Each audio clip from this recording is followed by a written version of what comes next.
If I could turn back time, if I could find a way. That was just to get your attention. This is really overwhelming. It's very humbling.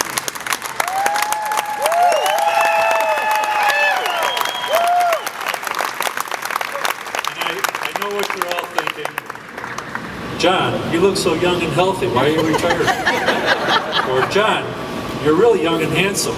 How can you be retiring so soon? Or even, John, you're the complete package. Young, handsome, funny, smart. What will we do without you? Seriously though, when Greg and Rich said they wanted to have a party to celebrate my career, I thought for about a second, and then I said, of course, sure. Absolutely. There's only a few times in your life when you get to pull together all these different people from different parts of your life. And I'm already married, so I'm not going to have another wedding. And my funeral, I probably won't be as eloquent as I am today. So the retirement party is really the only other choice I have to talk to, and I didn't want to pass that up. I do feel a little like Tom Sawyer at his premature funeral.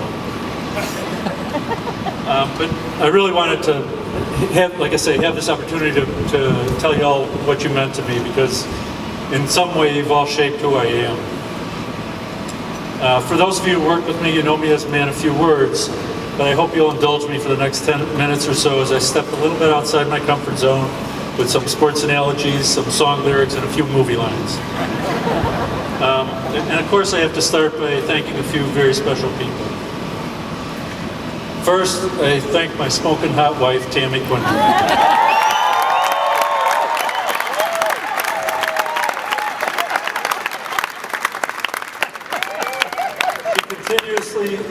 Supported me, put up with all the late nights, and she numerously corrected the course I was on. So I really appreciate that. I simply wouldn't be here without her. And for those of you who don't know her, she's also smart, funny, organized, and much more outgoing than me. I clearly hit the jackpot when I somehow convinced her to marry me.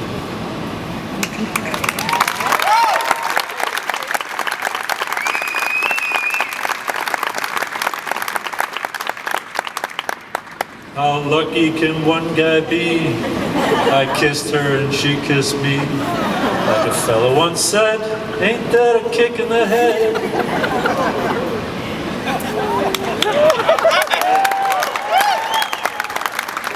not going to sing after each one. Second, I think Sam Epstein. Many people have influenced my life in some way, including most of you. But there are only a select few people in my life that I truly consider mentors. Sam is one of those people. He somehow saw more in me than I saw myself.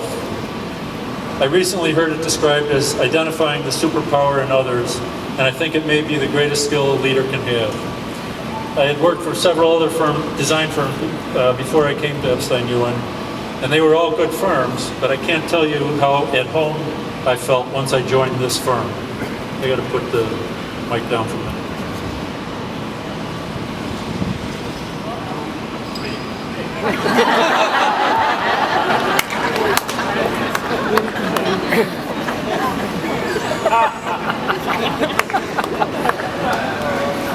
And of course I have to thank Sam's successors, Greg and Rich. I couldn't have asked for better support and leadership for the past 20 years. I'd often come home and tell Tammy how I just needed to plant a seed with them and let it develop as their own idea.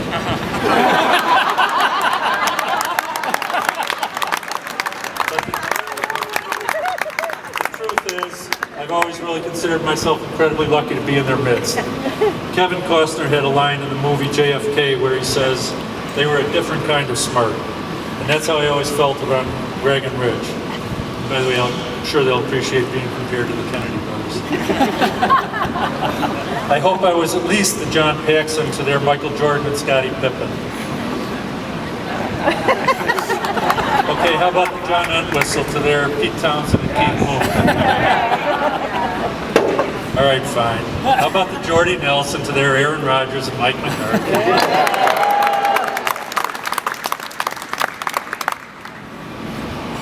And finally, there's my family. I mentioned mentors earlier, and my parents were my earliest mentors, teaching me all the really important lessons in life, and mostly by example.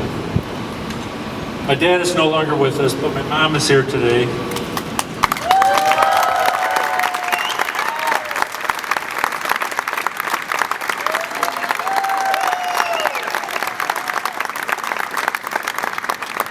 For those of you who may not know, I have 10 brothers and sisters, 6 of whom are here, were able to join us today. So if you see this nose on another face, say hello to one of my siblings. Jim, Peg, Mary, Frank. No, Frank didn't make it. Oh, there he is. Hey. Pat, and several spouses and kids. Carol, Cynthia, Jerry. Oh, sorry, Pete.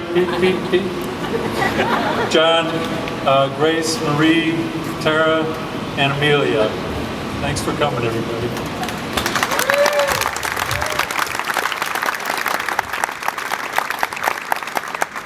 Jimmy Kimmel had a bit on Hollywood Boulevard a few years ago asking passerbys, what was the best thing about you? Now think about that for a minute. What's the best thing, the one best thing about you? You've got to pick one thing out of your entire life. Well, for me, it was my family. They made me who I am, so I owe everything to them.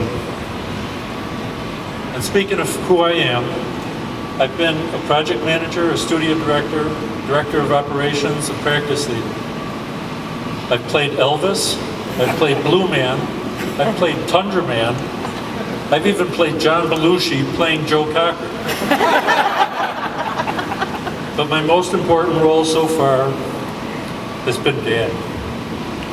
So my most important achievement isn't Brown Street School or my EUA schedule, but instead it's my 2 great kids, Lauren and Max.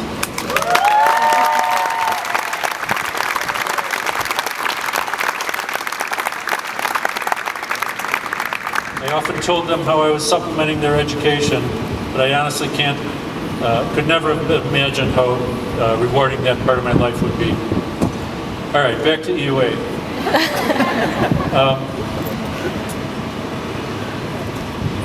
I struggle to express how proud I am to have worked with all of you and to help build this firm and culture.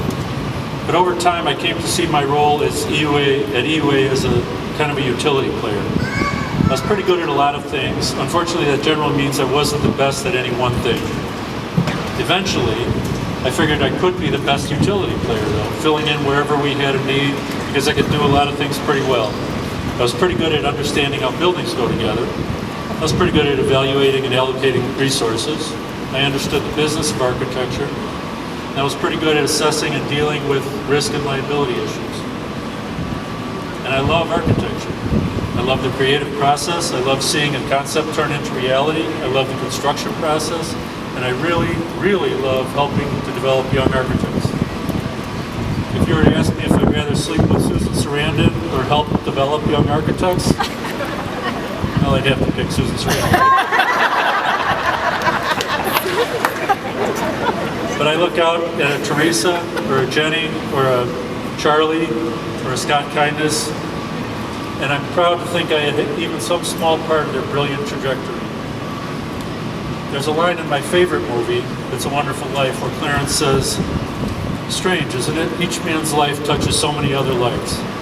Well, I've truly been honored to touch so many of your lives. So, what am I going to do with this retirement? Which is actually the wrong word. I don't feel like I'm retiring. I feel like this is just the next stage, the third act or the encore or something. Tammy's counting on me grocery shopping and all the gourmet meals she'll come home to. And I'd like to read more, work out more, travel more, maybe even write. But none of that's my true encore. About 7 years ago, I started feeling this calling that something else, I needed to do something else. Tammy called it my midlife crisis, and in many ways it probably was. But rather than buy a motorcycle or get a tattoo, I analyzed it, which most of you would probably expect. turns out I like to build stuff. I like to restore distressed properties. So I plan to work with nonprofits like Journey House and rehab distressed properties into affordable housing. And in my ideal situation,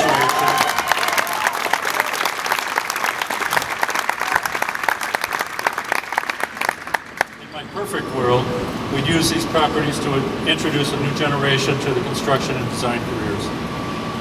We've actually got one kind of in the works. It's called Youth Build, and we're doing it. Journey House got a grant with MATC, where we'll be rehabbing a couple of houses in the Larkspur area in the next, right after the first of the year. So I'm looking forward to that.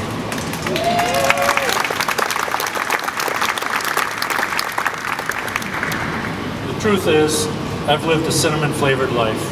The life of Riley, truly, truly a wonderful life. And EUA has been a huge part of that. I was lucky enough to find a career at a firm where my skills and interests fit incredibly well. And for 28 years, I look forward to coming here not only every week, but almost every day. It really doesn't get any better than that. So now I'm going to wrap up by attempting to leave you with just a few words of wisdom. The first is, make good choices. Okay, that one's actually Tammy's. The second is, I discovered that the secret to being successful at anything in life is simply to work harder at it than anybody else. I remember reading about that in Walter Payton's and Larry Bird's training regimens. And of course, it probably goes without saying that it's easy to work hard at something if you really love what you're doing. And finally,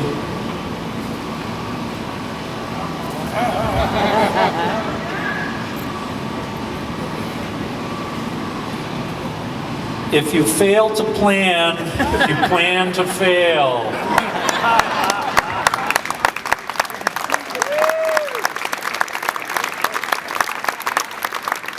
Thank you all for coming, and thank you all for being a big part of the first two acts of